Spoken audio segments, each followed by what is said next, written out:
Miss হবে না আপনার পছন্দের টিভি শো। দেখুন জি5 অ্যাপে একদম ফ্রি। রাই, আমি তোমাকে নিয়ে যেতে এসেছি। ওই বাড়িতে গিয়ে তুমি ভালো থাকবে রাই, তুমি ভীষণ কমফোর্টেবল থাকবে ওখানে। আমি তোমাকে কমফোর্টেবল রাখবো। যা যা করার প্রয়োজন আমি নিজের হাতে করব। এই অসুস্থ অবস্থায় তোমার ট্রিটমেন্টের জন্য যা যা করতে হয় আমি করবো রাই, আমি করব। আর মা আর বাপি ওই বাড়িতে থাকবে না, আমি মা বাপিকে বম্বে পাঠিয়ে দেবো। আমি ঠিক করে ফেলেছি, আমি সব ঠিক করে ফেলেছি রাই। তুমি শুধু একবার আমাকে বিশ্বাস করো প্লিজ।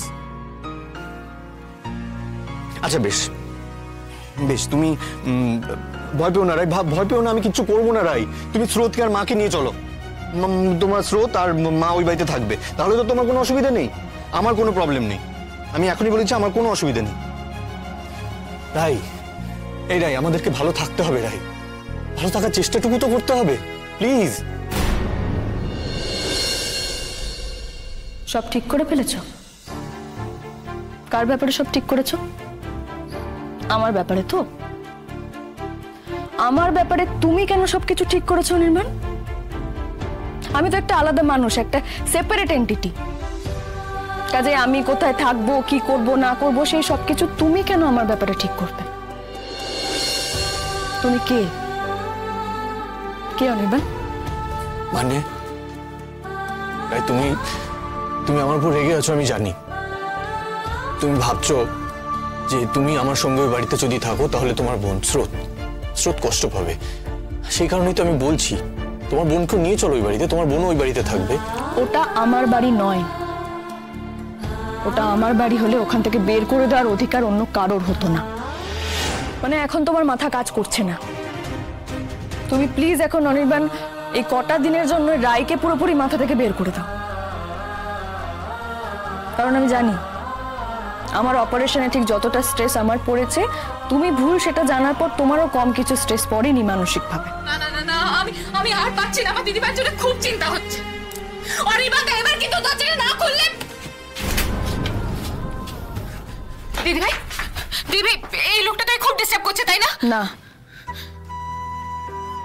অনির্বাণ, তুমি অসুস্থ, তুমি মানসিকভাবে অসুস্থ।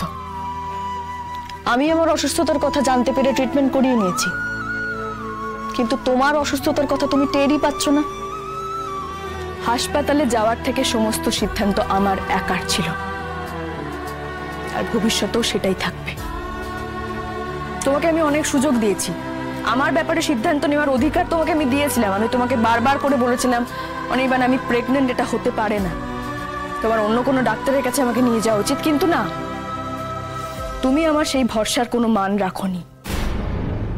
কাজেই তুমি এখন কিভাবে এই দাবি নিয়ে আমার কাছে আসো যে আমার সমস্ত সিদ্ধান্ত তুমি নিতে চলেছো?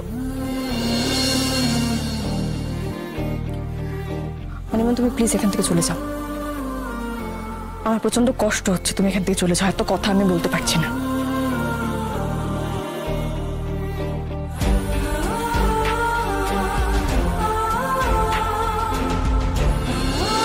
আমাকে একটু শুইয়ে দিবি রে, খুব টায়ার্ড লাগছে। বোমন একটু হেল্প করো না।